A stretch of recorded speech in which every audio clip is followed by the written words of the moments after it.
Brought to you by Hammer Down River Excursions.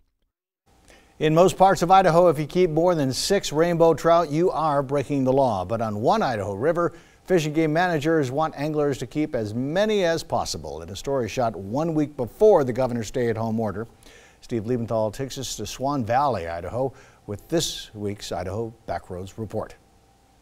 Steve Zundel is an expert at social distancing. Since the COVID-19 outbreak, he has increased his days on the South Fork of the Snake River from a couple per week to almost every day. There's a fish.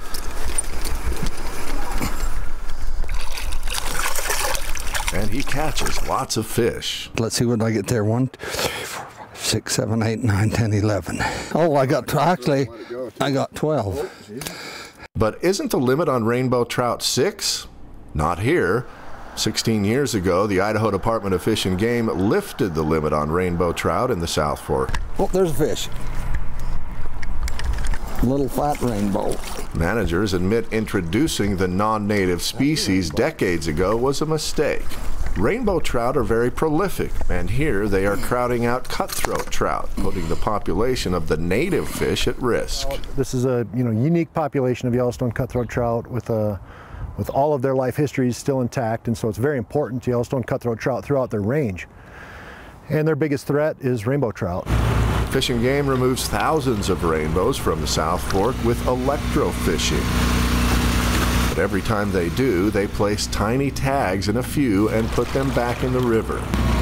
Each tag has a value ranging from $5 to $1,000. Oh, I got one way over there. See what that does. Anglers like Zundel collect the heads of the fish they keep, and once a month, managers scan those heads and award money when they find a tag.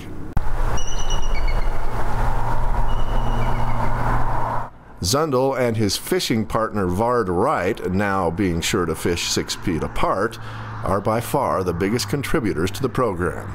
I know what I made last year because they sent me a 1099. It was $2,800. Last year, Fish and Game removed around 6,000 rainbows from the South Fork, and anglers like Zundel removed around 5,000. While many anglers are staunch advocates of catch and release, managers hope all will consider removing any rainbow trout they catch to help keep the population in check. Oh, that's a big fish. Oh, lost it. Managers admit ridding this river of the non-native fish will be impossible, but they hope their efforts will be enhanced by more anglers like Steve Zundel, who is more than happy to do his part. It's a win-win situation. I get to fish, they pay me for it, and they get a whole bunch of fish removed from the system that's doing their cutthroat spawning runs in. Steve Liebenthal, 6 on your side.